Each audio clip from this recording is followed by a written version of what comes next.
Vamos a hablar de un tema, hermanos, muy importante para mí y espero que para todos ustedes como catequistas, ¿sí? ¿Por qué? Porque todo este movimiento que vemos dentro de la diócesis tiene que ver mucho también con ellos. Y yo quiero ahora sí que abrir los ojos a todos para que veamos lo que está pasando en nuestra diócesis y cómo podemos trabajar unidos, ¿sí? Entonces, mi tema va a ser movimientos y grupos apostólicos, ¿sí? Esperamos a que por ahí está, ¿verdad? Movimientos y grupos apostólicos. Entonces, nomás para que se den una idea, ustedes han oído hablar de los cursillistas, ¿cierto? De los carismáticos, de Emaús, de la familia, ¿cómo se llama? Jóvenes para Cristo, familia de Emaús, etcétera. Esos son los movimientos apostólicos, solamente para abrir, ¿verdad? Ahora sí que la plática. Entonces, vamos a ver qué son los movimientos apostólicos. Vamos a dar primero la definición que nos dieron por ahí. Son un fenómeno eclesial iniciado ya antes del concilio y que sucesivamente ha experimentado un crecimiento significativo en la difusión y el desarrollo de los así llamados movimientos eclesiales, junto a aquellas otras normas que podríamos calificar como tradicionales de agregación de fieles. Quiero que entendamos que son movimientos eclesia. Cuando hablamos de eclesiales es inmediatamente movimientos que están dentro de la iglesia, trabajando para la iglesia y que son una fortaleza que el Espíritu Santo nos está dando precisamente en esos tiempos a todos nosotros. Benedicto XVI los definió así: los movimientos eclesiales y las nuevas comunidades son una de las novedades más importantes suscitadas por el Espíritu Santo en la Iglesia para la puesta en práctica del Concilio Vaticano II, ¿sí? Fíjense bien cómo el Concilio Vaticano II vino y dio una serie de normas, una serie de, ahora sí que incluso cambios dentro de la Iglesia y todo lo demás. Y sin embargo, ¿quiénes son los que están poniendo en práctica todo eso? Precisamente los movimientos eclesiales están ayudando, son una respuesta para eso. Esto lo dio en el discurso a los obispos participantes en un seminario sobre movimientos eclesiales, porque se vio luego el movimiento del Espíritu y muchos obispos tenían ahora sí que preocupación, ¿verdad? ¿Qué vamos a hacer con tantos movimientos? ¿Qué vamos a hacer con tanta gente que quiere trabajar dentro de la iglesia? Y el Santo Padre Benedicto XVI, que ustedes saben que es un santazo, ¿verdad? Y que tenía mucho conocimiento, dice: no, hay que tomar esto. Es una respuesta que nos está dando el Espíritu Santo a la iglesia en la realidad actual. Se ha de comprender adecuadamente dicha novedad a la luz del designio de Dios y de la misión de la iglesia en los escenarios de nuestro tiempo. Primera cosa que debemos entender: no son un peligro de división para nuestra iglesia, porque muchos los ven así, ¿verdad? ¿Por qué tenemos en la comunidad cristiana que de Emaús, que tenemos que cursillistas, que tenemos que no sé qué, los otros grupos, ¿verdad? ¿Por qué tenemos que tener tantos grupos? Hay que entender los grupos, hay que entender los movimientos. No es división, es tomar ahora sí que espiritualidades, pero todos trabajando para un mismo Dios, trabajando para una misma iglesia. Son un valioso recurso de evangelización que el Espíritu Santo está usando. Si yo les preguntara aquí a los carismáticos, ¿cuánta gente ustedes están evangelizando por año? ¿Cuánta? A lo mejor van a decir: padre, no llevamos récord. Les pido que lleven récord, porque después de eso vamos a hacer un reporte, ¿verdad? Para decir: los carismáticos evangelizaron tantas personas en retiros, los cursillistas tantos, los Emaús tantos, los otros grupos tantos. Entonces, ¿todos estamos evangelizando, sí o no? ¿Todos estamos llamando gente de lejos de la iglesia, sí o no? Entonces, es ahí donde yo quiero que vean la riqueza que tienen todos estos grupos. En consecuencia, los movimientos son, fíjense bien cómo lo pone Benedicto XVI, un don del Señor, un valioso recurso para enriquecer con sus carismas a toda la comunidad cristiana. Son un don del Señor. El Espíritu Santo está infunde y ahorita lo vamos a ver más adelante, los carismas. ¿Para qué? Para que haya vivencia, para que haya, ahora sí que dentro de la diversidad, una unidad. ¿Y cuál es la unidad? que se evangelice, que se forme, que haya espiritualidad, que se vaya al Santísimo, etcétera, etcétera. Todos estamos trabajando dentro de eso. Ahora vamos a ver lo que dice el Código de Derecho Canónico. Ustedes saben que está dentro de las normativas de la Iglesia, tiene muchas leyes, ¿cierto o no?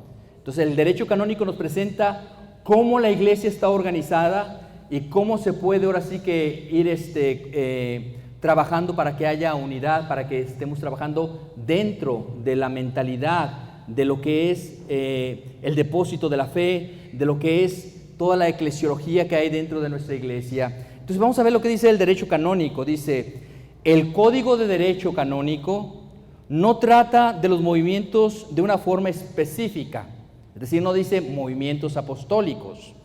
No obstante, en la práctica están siendo aprobados como asociaciones de fieles, en cuanto que constituyen una puesta en acto del derecho de asociación reconocido por el canon 215. Aquí, para todos los que pertenecen a los movimientos apostólicos, quiero que sepan que este canon habla de ustedes y lo deben de ustedes de saber. Canon 215 da derecho a los fieles de asociarse. San Juan Pablo II habló de estas asociaciones en la exhortación apostólica postsinodal Christi Fideles Laici. ¿Sí? Quiero que anoten por ahí esta encíclica porque todos los catequistas necesitan leerla. ¿Sí? Son los fieles cristianos, los laicos, y todos ustedes son ellos, ¿verdad? Entonces San Juan Pablo II habló bellamente de todos ustedes y les pone ahí algunas cosas que ustedes deberían de estar haciendo y que a veces no lo sabemos, ¿verdad? Entonces busquen por ahí la exhortación apostólica Christi Fidelis Laici. Vamos a ver qué dice la número 29, el número 29, refiriéndonos siempre a los grupos apostólicos. Dice, la comunión eclesial, es decir, en acción solidaria, que ellos llevan a cabo participando responsablemente en la vida y misión de la Iglesia. Entonces, fíjense bien cómo los movimientos apostólicos son acción solidaria, ¿sí? Acción solidaria. Se ponen a trabajar. ¿Pero por qué se ponen a trabajar ellos? Movidos por el Espíritu Santo. ¿Pero qué están haciendo? Precisamente ayudando a las parroquias a que se evangelice, a que se forme, a llamar a los que están en la periferia, a trabajar juntos en la unidad, etcétera, etcétera, etcétera. Entonces todos tenemos que tener atención en eso, ¿verdad? No todos tienen que pertenecer a grupos apostólicos, pero los que están participando en grupos apostólicos, yo les invito a todos ustedes, tomen el reto y digan, ¿qué vamos a hacer para que nuestros grupos sean, ahora sí que, grandes conductos a través de los cuales pase la gracia de Dios, la fe a todos esos hermanos? Entonces, fíjense cómo los movimientos apostólicos representan, ¿sí?, esa acción solidaria. En estos últimos años, el fenómeno asociativo laical se ha caracterizado por una particular variedad y vivacidad. ¿Son iguales el movimiento carismático que el movimiento familiar cristiano? ¿Sí o no? ¿Son iguales? No. Cada uno tiene su carisma, ¿verdad? El movimiento familiar cristiano va más hacia ¿quién? Hacia las familias. El movimiento carismático va más hacia ¿qué? Dones espirituales del Espíritu Santo, etcétera, etcétera, ¿verdad? Entonces, tiene cada quien su manera de ser, su carisma que Dios dio a ese fundador que quiso empezar con ese grupo. Seguimos con el derecho canónico. Vemos que han germinado movimientos y asociaciones nuevas, con fisonomías y finalidades específicas. Tanta es la riqueza y versatilidad de los recursos que el Espíritu Santo alimenta en el tejido eclesial, y tanta es la capacidad de iniciativa y la generosidad de nuestros laicados. Les voy a hablar solamente rápidamente así de los dones del Espíritu Santo. Me pueden decir algunos de los dones del Espíritu Santo porque son catequistas todos, como dijo Eduardo, ¿verdad? Por lo tanto, supongo que se lo saben, ¿sí? Entonces, ¿cuáles son los dones del Espíritu Santo? A ver. Bueno, vamos rápidamente. Sabiduría, inteligencia, ciencia, temor del Señor, consejo, fortaleza, piedad, ¿sí? Y después dentro de los frutos tenemos un montón de frutos: caridad, gozo, longanimidad, bondad, benignidad, mansedumbre, fidelidad, modestia, continencia, castidad, ¿sí? Entonces, ¿ustedes pueden ver todos los dones del Espíritu Santo, sí o no? Ahora imagínense de lo que brota de todos esos dones. Porque a veces nos espantamos, pero ¿por qué hay un grupo? ¿Por qué hay otro grupo? ¿Por qué hay otro grupo?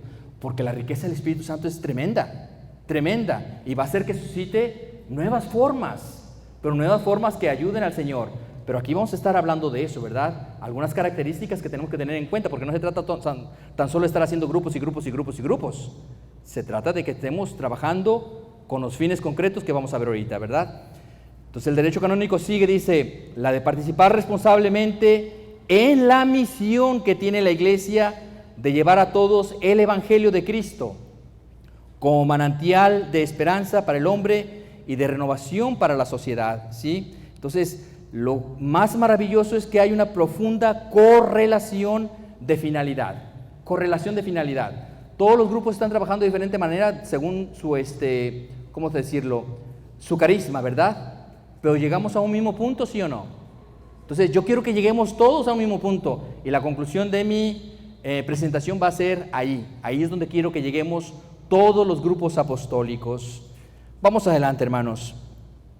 Al asociarse de los fieles laicos, por razones espirituales y apostólicas, nace de diversas fuentes y responde a variadas exigencias.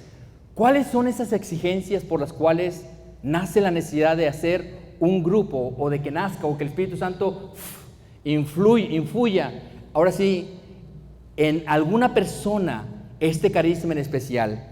Vamos a ver algunas de esas exigencias, ¿sí? Primero, la naturaleza social de la persona. Naturaleza social de la persona.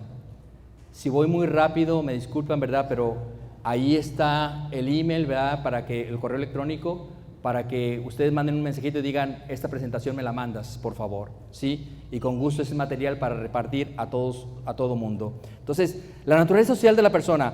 Hermanos hispanos, yo les pido de favor, nunca dejen enfriar esta necesidad. Ahorita que dijimos que nos íbamos a ir todos para allá, ¿verdad? Yo veo aquí un montonal de gente. ¿Alguien se siente incómodo de estar entre tanta gente? ¿Por qué? Porque tenemos ese aspecto social. Los hispanos lo tenemos bien marcado, ¿sí? Los americanos tienen como unos, y no hablo mal de ellos, ¿verdad? Pero tienen como unos 10 o 12 cuartitos, porque quieren estar en grupitos más pequeños. Y a nosotros no nos importa eso, al contrario, nos sentimos bien de ver a toda la iglesia, ¿verdad? Y acá está Chona y no sé quién va, ¿verdad? Y todo lo demás, ¿sí? Entonces, es algo que tenemos bien arraigado y que es una riqueza para nosotros y que debemos de aprovecharlo. No tenemos que sentirnos así como, ay, ¿por qué a nosotros nos pusieron un cuartote? Y mira, no, al contrario, somos iglesia, estamos aquí para eso, ¿verdad? La segunda exigencia, en realidad participamos de una cultura que es fuente y estímulo. Somos católicos, como decía el diácono Eduardo, somos discípulos, somos enviados, ¿sí? En cuanto a católicos, esta es la base cultural que todos debemos de tener. Conozcan la doctrina, conozcan bien la espiritualidad que viven. Aquí yo quiero nomás hacer énfasis en una cosa. A veces nosotros decimos la cultura hispana, ¿cierto o no? Pero cuando decimos la cultura hispana, los de República Dominicana son bien diferentes a los mexicanos, ¿sí o no? Tú que estás casada con un mexicano, ¿sí? Cubanos, salvadoreños y todos. Entonces, ¿tenemos diferentes culturas, sí o no? Entonces, ¿qué es lo que nos tiene que unir, queridos hermanos? ¿Qué es lo que nos tiene que unir? La cultura católica. Ojalá quede bien claro eso. La cultura católica. Sí, para que no nos vayan a dividir, para que no estemos ahora sí que luchando con razas o con nacionalidades. No. La cultura católica, somos católicos y es ahí donde nos tiene que unir. Discípulos. El discípulo no se conforma solo con calentar banca. El discípulo se prepara para la misión. Y enviados.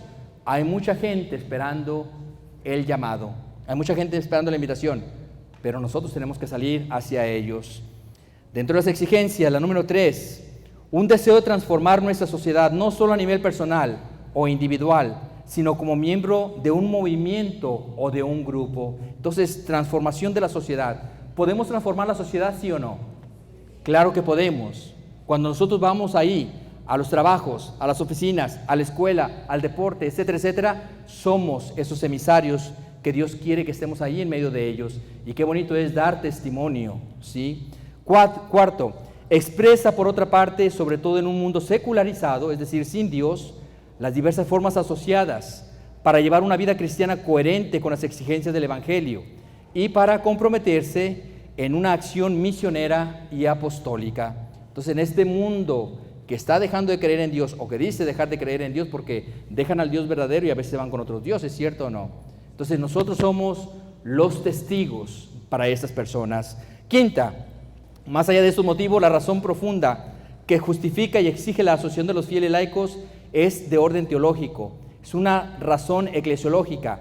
Ellos se ven como signos de la comunión y de la unidad de la iglesia de Cristo. Entonces, ahí es donde está, ¿verdad?, el punto más hermoso y más importante. Son razón eclesiológica. Nosotros somos parte de la iglesia católica y queremos ayudar a nuestra madre, la iglesia, y queremos aportar lo que el Espíritu Santo nos está dando a nosotros como iglesia. Por lo tanto, ¿qué es lo que queremos hacer? Precisamente pasar esto que hemos recibido a otras personas.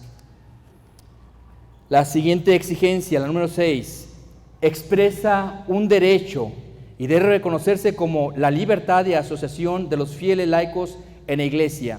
Tal libertad es un verdadero y propio derecho que no proviene de una especie de concesión de la autoridad, sino que deriva del bautismo.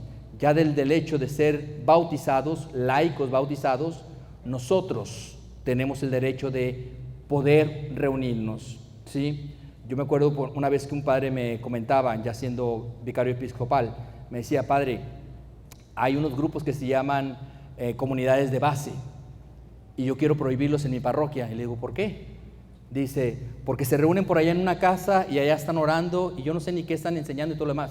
Le digo: no, padre, no haga eso, mejor vaya, métase ahí con ellos. Le aseguro que están rezando el rosario, le aseguro que están leyendo el Evangelio, le aseguro que están con niños ahí, cuidándolos, pero están haciendo muchas cosas buenas. No corte las alas del Espíritu, vaya con ellos.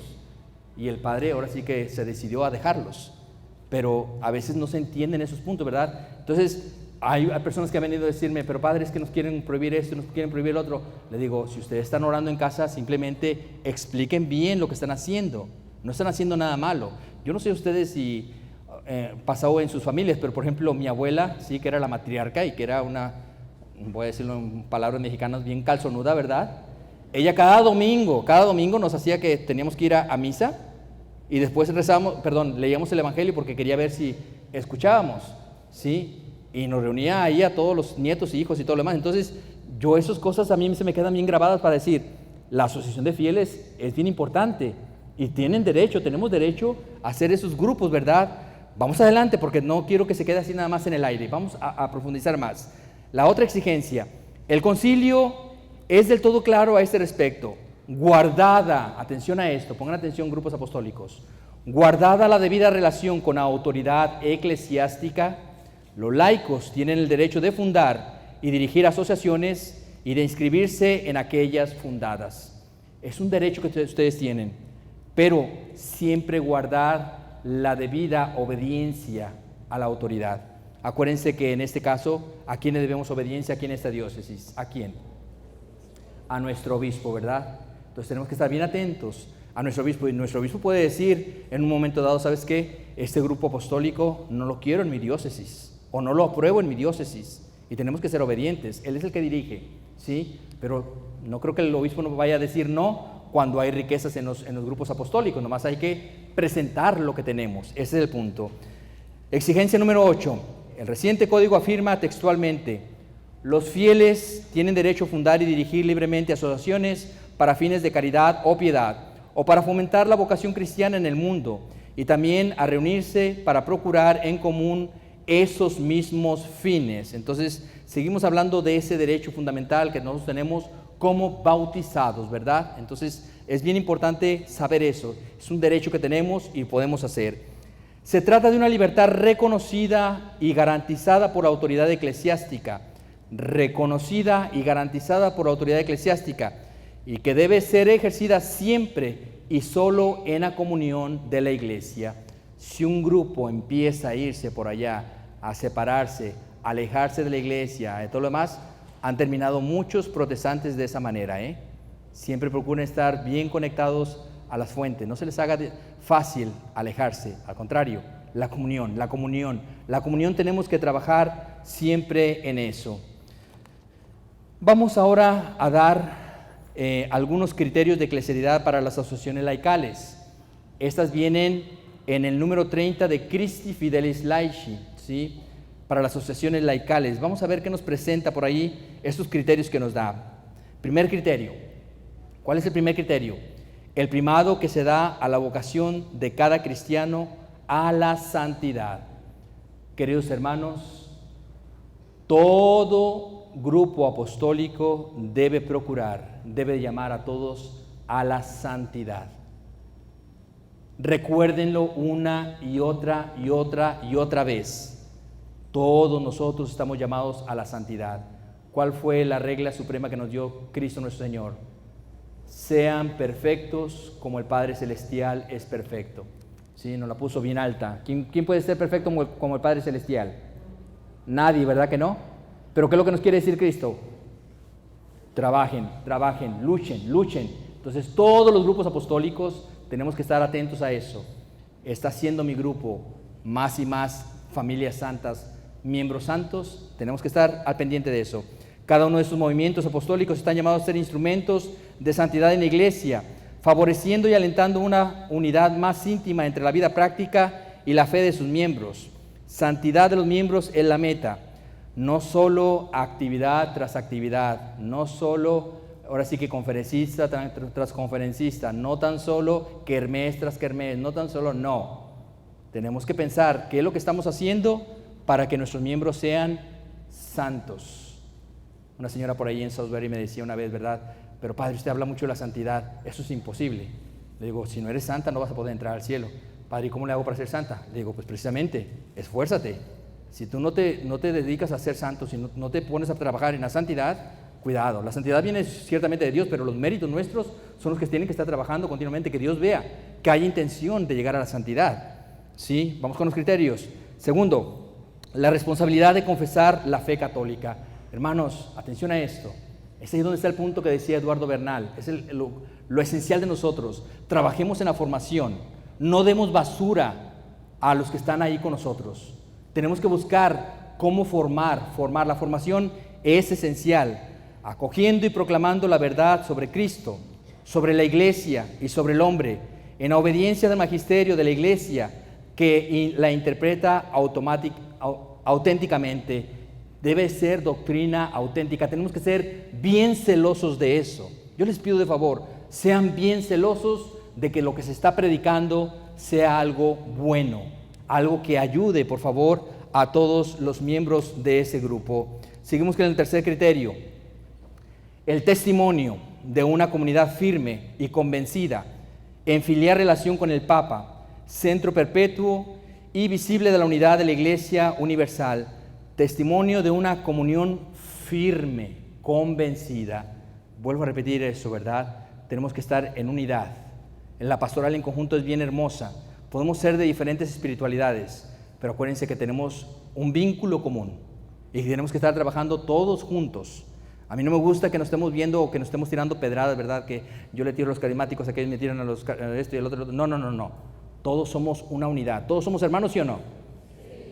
¿Todos somos hermanos, sí o no? Sí. Entonces tenemos que trabajar por esa unidad dentro de nuestra diócesis.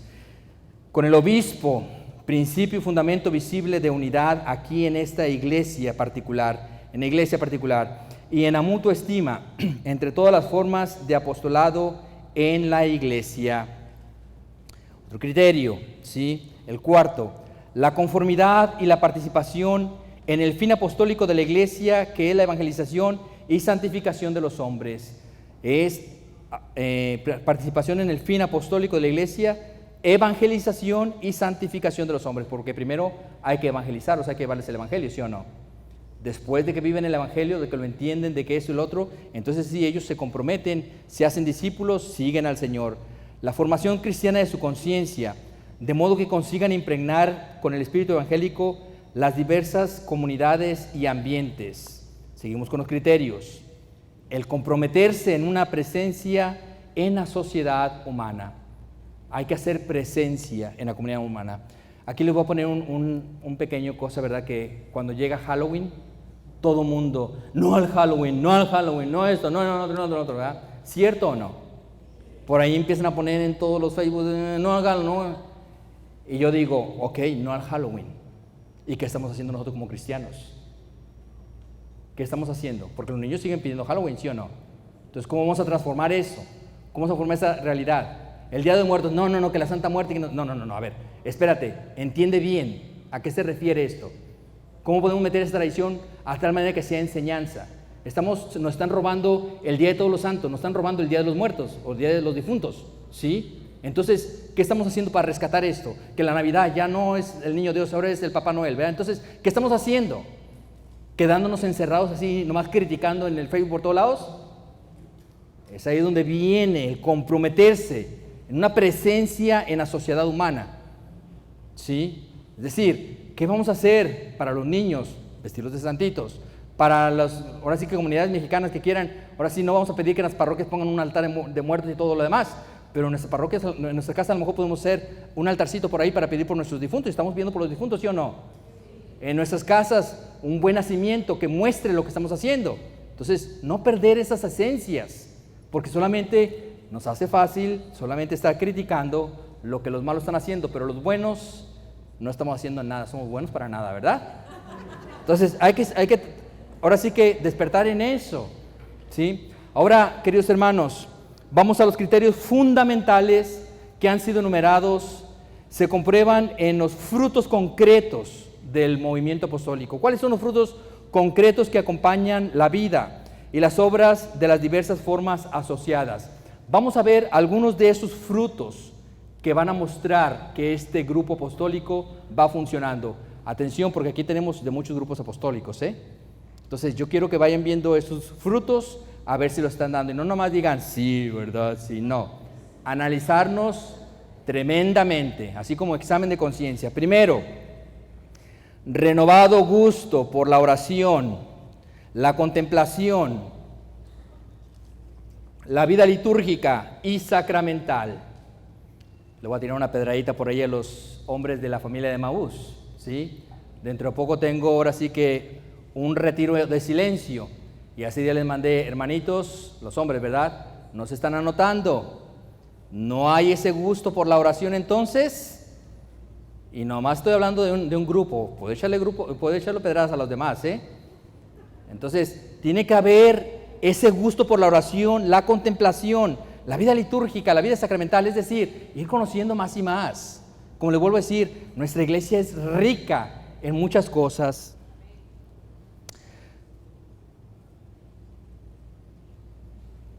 Fruto siguiente, el B, el estímulo para que florezcan vocaciones al matrimonio cristiano, al sacerdocio ministerial, a la vida consagrada o a la vida de soltero, ¿sí? Y ustedes dirán, no, sí, para el matrimonio hay bastantes.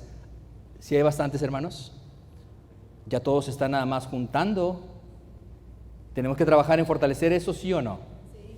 Tenemos que fortalecerlo, ¿verdad? No nada más se trata de unirse así como paganos, no, sino con la bendición de Dios del sacramento. Entonces aquí tiro pedrada y cierro los ojos, no quiero ver a nadie, ¿verdad? Pero tenemos que estar todos bajo la bendición de Dios, ¿sí?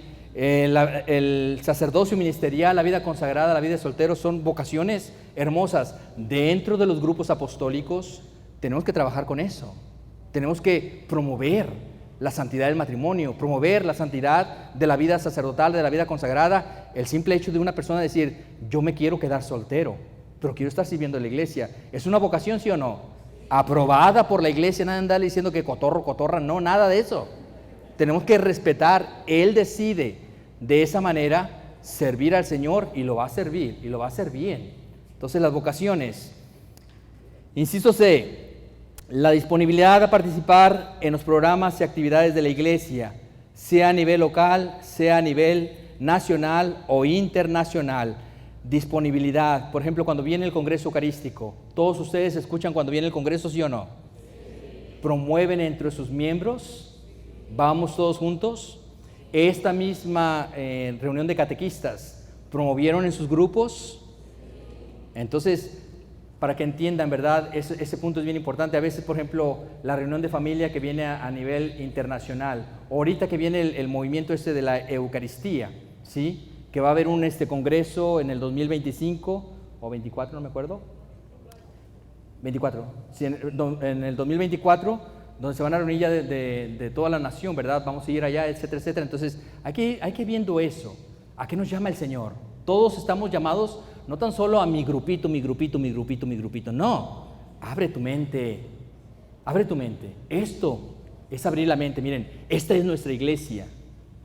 Somos esta iglesia. Y cuando vemos muchos católicos con mucho entusiasmo y con ganas de entrar, ¿verdad? Es ahí donde nos vamos, ahora sí que trabajando para ahora sí que participar en programas y todo lo demás. Nos abrimos a la gracia de Dios. Siguiente fruto, el empeño catequético y la capacidad pedagógica para formar a los cristianos. El impulsar a una presencia cristiana en los diversos ambientes de la vida social y el crear y animar obras caritativas, culturales y espirituales. Me gustó mucho lo que Eduardo estaba diciendo hace rato, ¿verdad? Ese sentido de ser iglesia, ¿sí? ¿Nos preparamos? ¿Tenemos que estar preparados, sí o no? Claro que sí, prepárense muy bien. Pero no se les olvide, somos iglesia y estamos llamados a esto, a llamar, a evangelizar, a formar, a vivir, a que todos sintamos amor por el prójimo, a que todos estemos llamados a eso, a ir caminando como una sola iglesia. Otro fruto bien importante y bien hermoso, el espíritu de desprendimiento y de pobreza evangélica que lleva a desarrollar una generosa caridad para con todos y la búsqueda de la comunión de los cristianos bautizados alejados, ¿sí? Desprendimiento, pobreza evangélica. Les puedo decir, ¿verdad? Por ejemplo, ahorita viene una parte o una temporada que me da mucha tristeza. Ustedes saben que llegan personas recién llegadas de nuestros países aquí a nuestra diócesis, ¿verdad? Y muchos de ellos de ellas están solitos. La familia la dejaron allá en sus países. Y viene la Navidad. ¿Cómo creen que están esas personas? Ahora, como grupos apostólicos o como catequistas dentro de las parroquias, nos hemos puesto a pensar, ¿habrá alguna persona de esas allí en mi comunidad? ¿La podré invitar a mi casa? ¿Podré hacerle que pase una fiesta en mi familia, hacerla parte de mi familia porque también es católico? Solamente para dejarlos así, ¿verdad?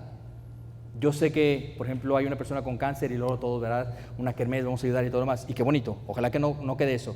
Pero hay detallitos pequeñitos que a veces nos pasan y que me gustaría que despertáramos a eso, ¿sí? A la sensibilidad, a el hecho de que es mi hermano, puedo incluirlo dentro de mi familia, etcétera, etcétera.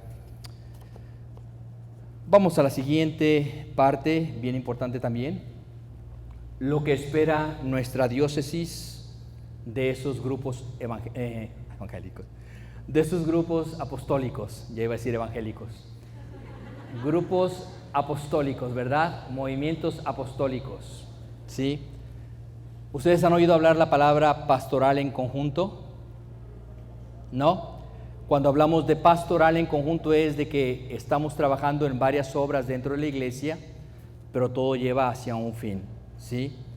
Yo como carismático trabajo de esta manera, de esta manera, de esta manera. Yo como cursillista trabajo de esta manera, de esta manera, de esta manera. Yo como Emaús trabajo de esta manera. Yo como familiar cristiana de esta manera. Sí, pero yo aquí en este grupo, ¿qué es lo que hago? Estoy precisamente evangelizando porque hago retiro, ¿sí o no? Luego, ya del retiro vienen y tenemos formación, ¿sí o no? Les doy un taller por ahí, les traigo una conferencista, los llevo al Congreso Eucarístico, ¿sí o no? Y trabajamos en las familias, ¿sí o no? Oramos en familia. ¿Este grupo hará lo mismo? Sí, también. ¿Sí? Diferentes perspectivas, pero están haciendo lo mismo. ¿Este grupo está haciendo lo mismo, sí o no? Todos estamos haciendo lo mismo, ¿verdad?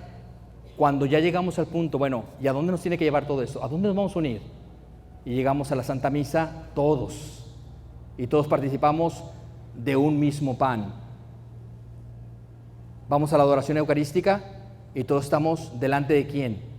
Del Señor, ¿sí? Entonces ahí es donde está la pastoral de conjunto, haciendo muchas cosas, pero tejiendo, vamos a decirlo de esa manera, la vida cristiana en nuestra diócesis.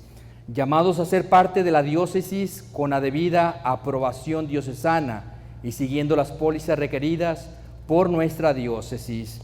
Entonces, lo que se espera de parte de la diócesis, primera cosa, el obispo me lo ha pedido, platicando con él, ¿verdad? Llegamos a esta conclusión: director espiritual. Cada grupo apostólico tiene o debe tener un director espiritual. De acuerdo con el obispo, hemos pedido que cada movimiento o grupo apostólico tenga un director espiritual que les ayude a estar en relación con la diócesis y a discernir proyectos y modelos de formación para los grupos. Voy a decir rápidamente los directores espirituales que hasta ahorita hay. Si algún grupo queda fuera, no se les olvide comunicarse con la oficina del Ministerio Hispano, porque a veces están ya trabajando dentro de las parroquias, pero no sé si existen o no, ¿verdad? Entonces, para que sepan cuáles grupos ya están aprobados y que ya tienen director espiritual. Movimiento Familiar Cristiano ha sido aprobado y el padre Enrique González está ahora sí que sirviendo en eso.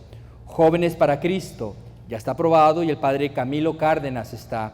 Renovación Carismática ya está aprobado y el diácono Ramón Tapia está con ellos.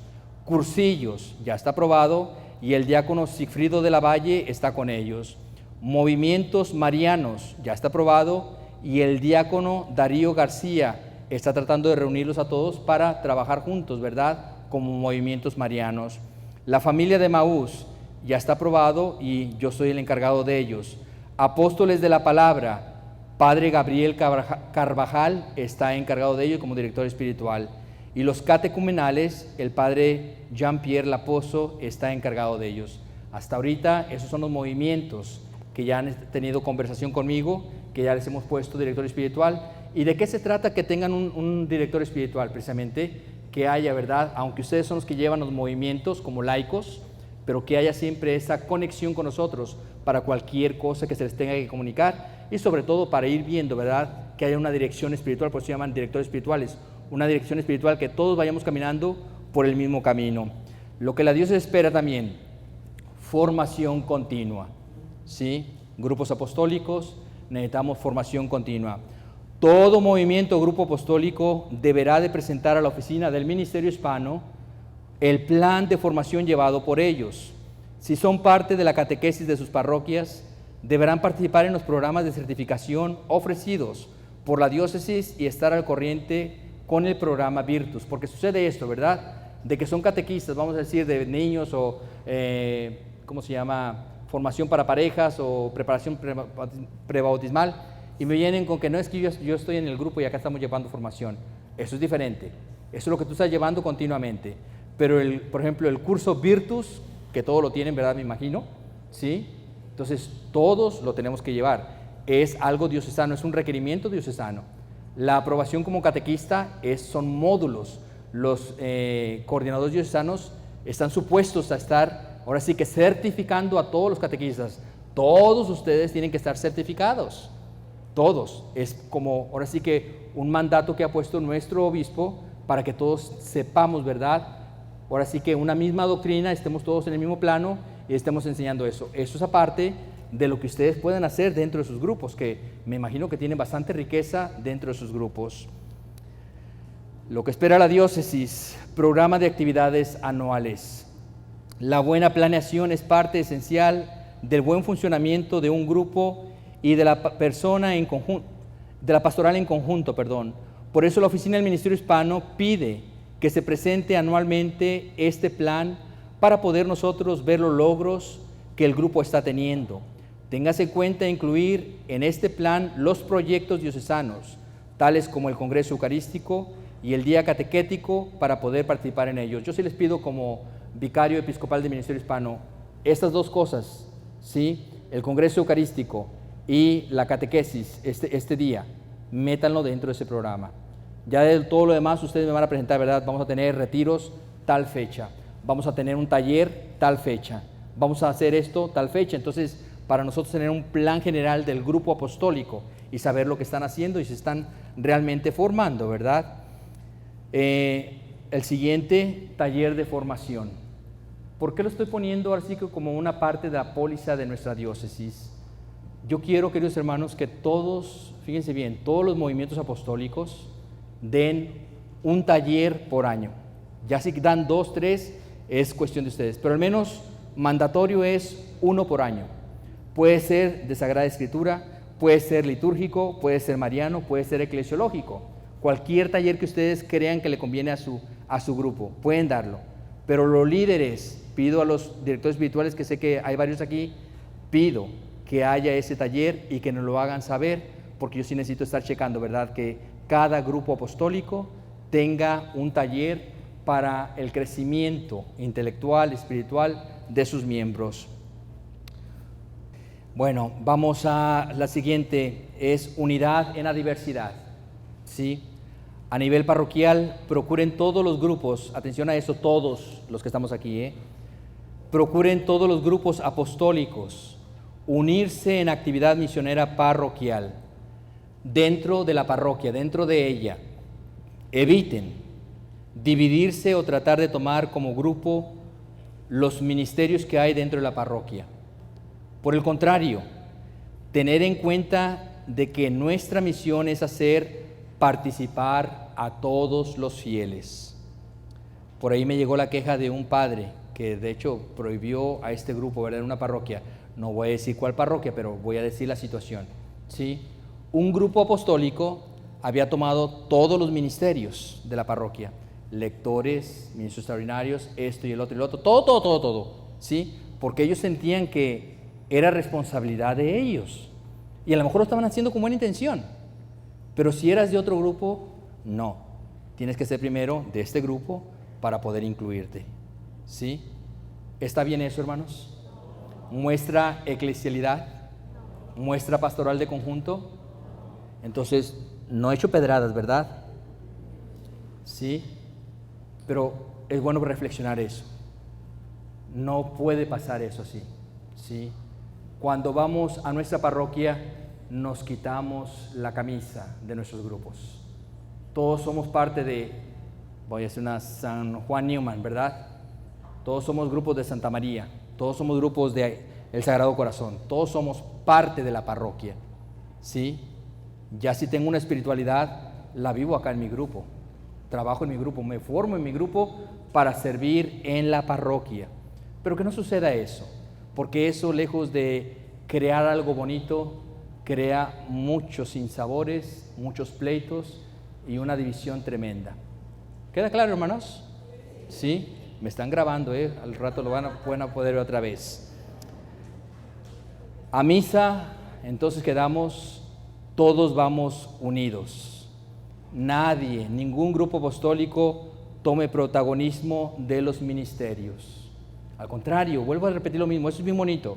Incluyamos a gente, incluyamos incluso a gente nueva, preparémosla, porque de eso se trata la misión, de ir incluyendo más y más gente para que sirva, ¿sí? Van a empezar cojeando como muchos de nosotros comenzamos, ¿sí o no? Pero hay que animarlos, hay que formarlos. ¿Para qué? Para que estos sigan adelante. En festivales parroquiales, voy a hablar de algo bien práctico también, festivales parroquiales, den comisiones o encargos a los diferentes ministerios de las parroquias, pues si lo dan a los grupos apostólicos, muchos de ellos pertenecen a ministerios. Y lo estoy diciendo porque ha pasado, soy testigo de eso, ¿sí? Que una persona era parte del grupo de cursillos y luego también es lectora. Y luego, para acabarla, esta señora también se hizo ministra extraordinaria de la Sagrada Comunión. 2 ministerios y el grupo apostólico. Y luego dividen, ¿verdad? Y le dicen, no es que como cursillista tienes que traer tanto para el festival. Como lectora tienes que traer tanto para esto. Como ministra extraordinaria tienes que ayudar también porque eres de nuestro grupo. Y se queda la pobre señora, mi semana se me va a ir en el festival. ¿Sí me entienden a dónde quiero llegar? ¿Sí? Es mejor trabajar como parroquia. Son puntos prácticos, pero que a veces hacemos una bomba dentro de las parroquias por causa de eso. Entonces, ser prudentes en eso. En sus grupos, hermanos, allí sí pueden ponerse sus reglas, su uniforme, todo lo demás. Sean celosos en el sentido de conservar una identidad. Yo por aquí veo muchos de rojo, ¿sí? ¿Quiénes son?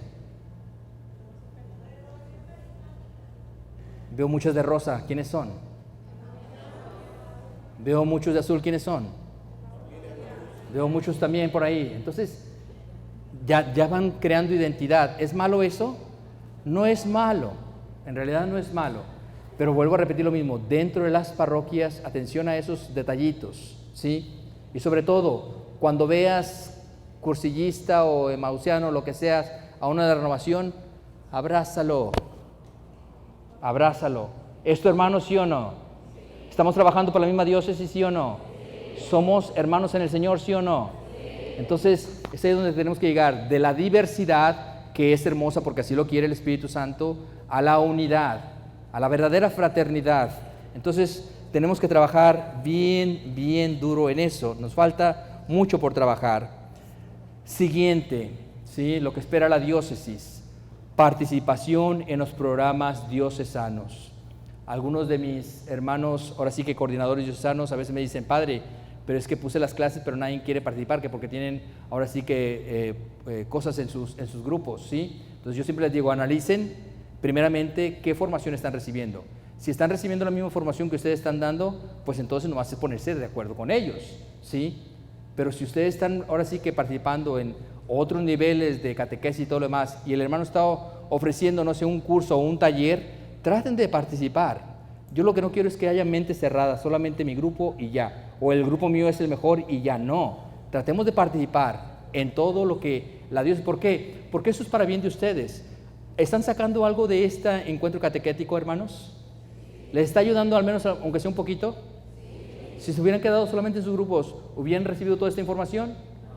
Entonces, es ahí donde yo quiero que vean ustedes, ¿verdad? En el Congreso Eucarístico, por decir algo, ahí vienen nuevos conferencistas, etcétera, etcétera. Todos podemos ir enriqueciéndonos poco a poco y trabajar juntos, no tener mente cerrada, participar en los programas formativos. Lo que espera la diócesis, ser cuidadosos y críticos, ¿sí? La diócesis pide una carta de referencia para los invitados a venir a la diócesis. Atención a esos grupos que les encanta estar trayendo a miles de conferencistas, ¿sí? Procuren antes que nada hablar con sus directores espirituales, estar ciertos de la doctrina de los invitados, que están adheridos 100% al magisterio, que estén adheridos 100% al magisterio de la Iglesia. Yo siempre, cuando me llega, porque yo soy el que apruebo ahora sí que la entrada, ¿verdad? Y ya después se lo mando al canciller, pero siempre trato, si no sé quién es, le hablo a los directores espirituales, oye, ¿conoces a esta persona? Y ellos me tienen que dar así que algún conocimiento, ¿verdad? O a veces le hablo a los laicos también para decirles, a ver, ¿conoces a esta persona? ¿Sí? ¿Por qué? Porque quiero estar seguro de que no va a venir a decir tonterías, que no va a venir a decir cosas que después puedan herir lo que es la verdad auténtica de la doctrina cristiana. Pero eso no me toca solamente a mí, hermanos, ¿eh? No me toca solamente a mí porque me volvería loco. ¿Me toca a ti? ¿A quién? A todos nosotros. A todos nosotros nos toca ver bien quién va a venir. Ahora bien, hace rato el diácono tocaba un punto bien importante, ¿sí? La realidad de México como iglesia es muy diferente a nuestra realidad. La realidad de Venezuela es muy diferente a nuestra sociedad. Con esto, a nuestra diócesis, ¿verdad? Con esto paso a un punto que me interesa y que es bien importante. No todos los youtubianos tienen que venir a la diócesis. Ustedes nada más ven un predicador en YouTube y ya lo quieren traer inmediatamente.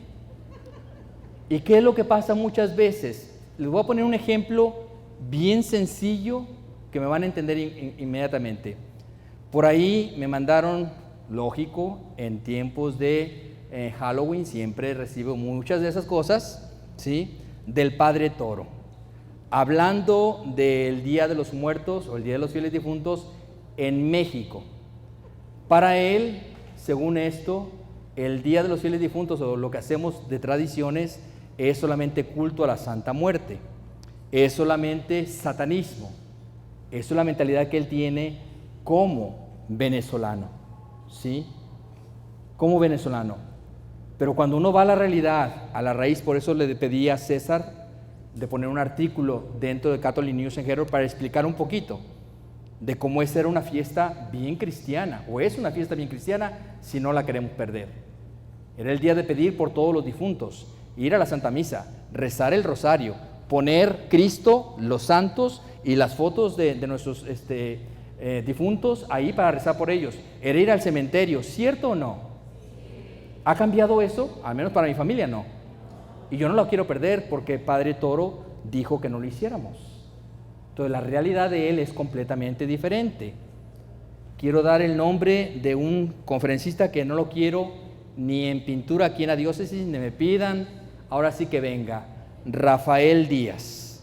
Ese hombre está loco, ¿sí? Ese hombre hasta ha llegado a decir que el Santo Padre es anticristo. Y ya cuando alguien empieza a hablar mal del Santo Padre, ¿sí?, tengo mis dudas hacia él. Entonces vuelvo al mismo punto. Ya empezaron a hablar todos, ¿verdad? Ya los quieren invitar, pues no va a entrar, ¿sí? Al menos que lo traigan escondidas y que si me doy cuenta, cierro ese grupo apostólico inmediatamente, ¿sí? Pero es ahí donde yo quiero que todos seamos bien críticos en esto y que cuidemos. La sana doctrina, hermanos, es el depósito de la fe. Es algo que Dios nos dio, es algo que no va a cambiar. No va a cambiar. Y lo tenemos que tener como un tesoro precioso, que lo tenemos que llevar tal cual lo hemos recibido. No se trata tampoco, hermanos, de estar entreteniendo gente, pues eso no es formativo. No se trata solo de estar entreteniendo gente, porque muchas veces apenas van saliendo de un conferencista y ya están trayendo otro, y ya otro, y ya otro. Yo digo, ¿será que eso es formativo para todos? No, es que les gusta mucho a la gente, sí, porque están entretenidos. No piensan, no estudian. No, eso no es. Mételos al catecismo. Ya el diácono les dio las herramientas, mételos ahí. Hazlo que estudien. Y entonces sí, vas a llevar una línea de pensamiento, una línea que te va a dar una cadena de formación. ¿Para qué? Para que esta formación que tienes bien fundamentada, la doctrina de nuestra iglesia, pase a la acción. Pero esa acción va a venir católica, no va a venir permeada de tantas cosas. ¿Sí? Antes de invitar a alguien, pregunta, ¿cuál es el motivo para traerlo? Antes de invitar a alguien, pregunta, ¿conoce nuestra realidad diocesana? Y si no la conoce, hay que presentársela, ¿sí? Hay que presentarla. Lo que espera la diócesis.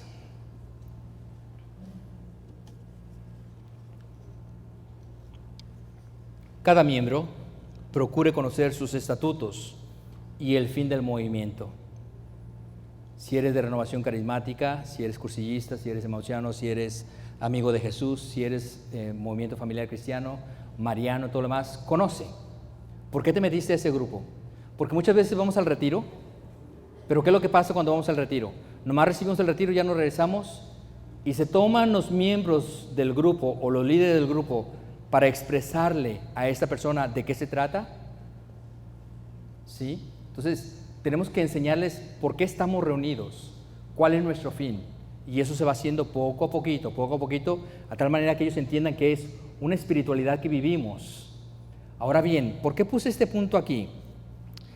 Yo lo puse porque no me gusta que cursillistas estén metiendo actos que los de la Renovación Carismática están haciendo, o los carismáticos estén tomando cosas que los emausianos están haciendo, o que, no, a ver, define bien en qué espiritualidad estás, define bien cuál es tu fisonomía de acuerdo a los estatutos de tu fundador y sé fiel a esos estatutos. Trata de trabajar en eso, ¿sí? Que viste algo bonito, y aquí también vuelvo al mismo otro punto, ¿verdad? A veces somos cazadores de retiros, y que voy a uno, y que voy a otro, y que voy a otro, y que voy a otro, y al final no te decides o no sabes ni en dónde estás. Estás todo confundido, ¿sí o no? Eso no pasa en esta diócesis, eso no pasa en otras diócesis, ¿eh? Pero ¿a poco no es cierto que pasa eso, queridos hermanos? Entonces, defínete y trabaja en un grupo en especial, pero échale todas las ganas porque hay mucha riqueza en esos grupos. Cuando el Espíritu Santo infundió algo bien hermoso, no lo distorsionemos, por el contrario, vayamos haciéndolo más hermoso a que cumpla con el objetivo que este grupo apostólico tiene como tal. Lean y conozcan sus estatutos. No podemos estar mezclando cosas. Y llego al último punto y más importante.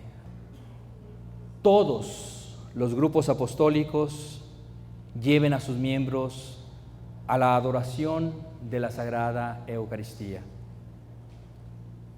Todos los grupos apostólicos lleven a sus miembros a la adoración de la Santísima Eucaristía.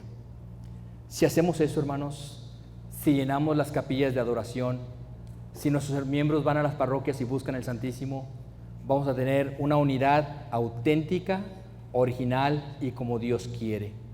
Porque el Santísimo Sacramento es Dios mismo, ¿sí o no? ¿Nos busca a nosotros Él, sí o no? ¿Se nos da a nosotros, sí o no? Entonces imagínense que cada uno de nosotros fuéramos eucarísticos, no nada más los de la adoración nocturna, que podríamos fácilmente participar todos en adoración nocturna, ¿sí o no? Claro que sí, podríamos ir fácilmente a la adoración nocturna, pero todos los movimientos apostólicos deben de confluir en eso. El Concilio Vaticano II lo puso de una manera bien hermosa. La Eucaristía, ¿qué es? El centro y culmen de toda la vida cristiana. Entonces, yo espero que todos nosotros, todos, vayamos hacia esa realidad. Incluso los que no son de miembros de algún grupo apostólico, yo les pido de favor, vayan hacia ese punto, la Eucaristía. Ahorita los obispos de nuestra diócesis de Estados Unidos han iniciado ese proceso de avivamiento, ¿sí? Ya hablé de eso en el Congreso Eucarístico, si lo recuerdan, ¿verdad?